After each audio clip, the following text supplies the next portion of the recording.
Oke, baik teman-teman. Assalamualaikum warahmatullahi wabarakatuh. Salam sejahtera untuk kita semua. Perkenalkan, nama saya Insanul Kamil dengan NIM 226033 di Universitas Diponegoro Makassar, jurusan Bisnis Digital. Adapun tujuan saya untuk membuat video ini yaitu untuk memenuhi tugas mata kuliah saya, yaitu mata kuliah kewirausahaan. Di video ini saya akan menjelaskan materi saya, yaitu bisnis model kanvas. Adapun bisnis yang saya ambil yaitu bisnis fashion. Oke, selanjutnya kita akan masuk ke pembahasan. Bisnis fashion adalah bisnis yang bergerak di bidang busana, baik itu suatu yang dikenakan pada tubuh maupun yang memperindah penampilan tubuh. Bisnis fashion akan selalu memberikan keuntungan karena fashion akan tetap menjadi kebutuhan banyak orang. Selanjutnya kita bahas yaitu apa itu BMC.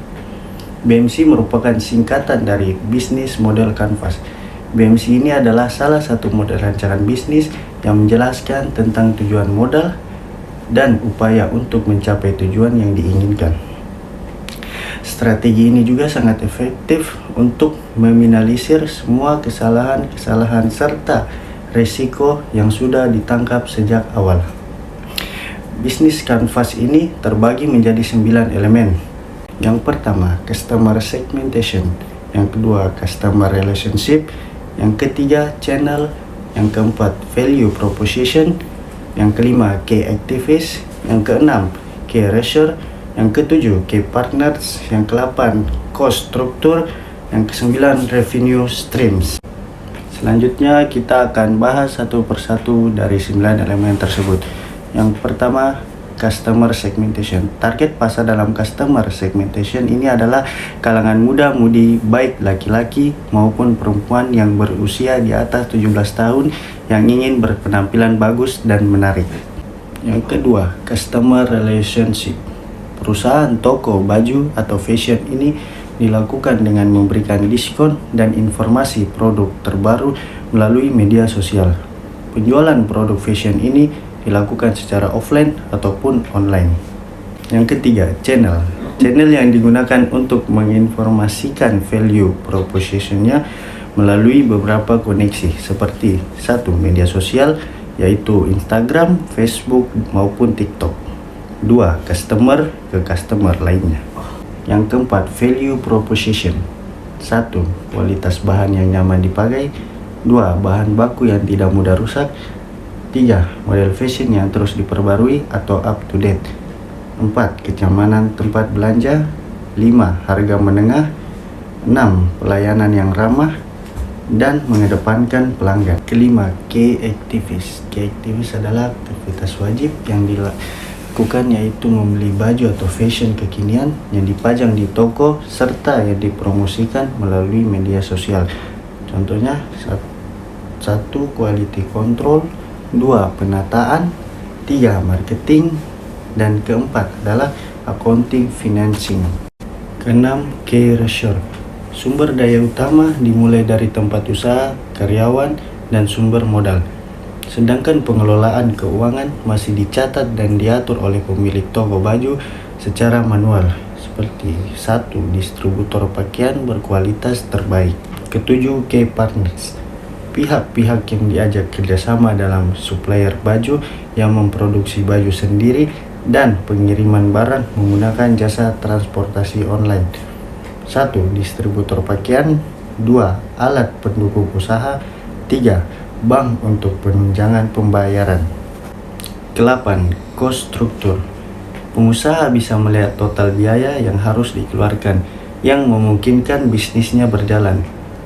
1. Biaya sewa tempat. 2. Biaya peralatan dan peralatan usaha. 3. Biaya gaji karyawan.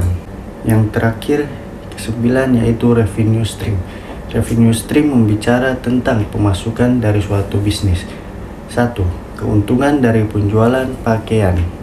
Oke, selanjutnya kita akan membahas manfaat menggunakan bisnis model kanvas. Yang pertama, mempersingkat penulis perencanaan bisnis. Dengan bisnis model ini, perusahaan hanya perlu mengisi poin-poin perencanaan bisnis sesuai blok yang ditetapkan tanpa perlu menulis panjang lebar.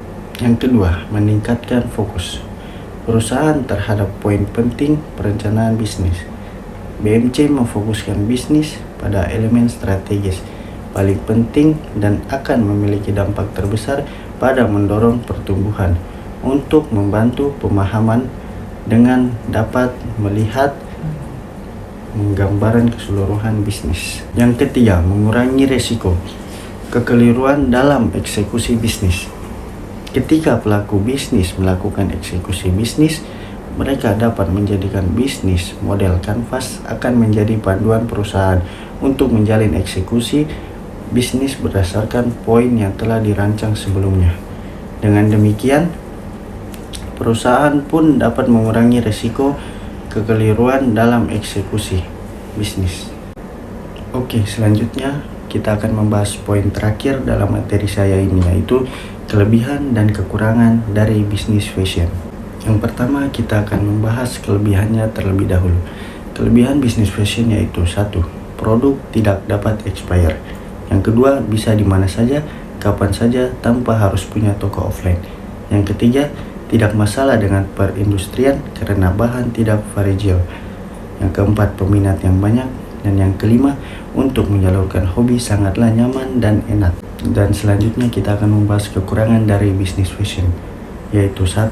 Banyak persaingan. 2. Modal yang tidak kecil. 3. Pakaian tahan lama sehingga tingkat orderannya kecil.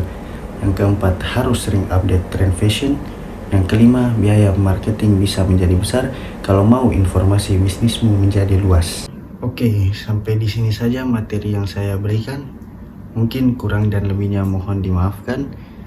Sekian dari saya. Terima kasih. Wassalamualaikum warahmatullahi wabarakatuh. Salam sejahtera untuk kita semua.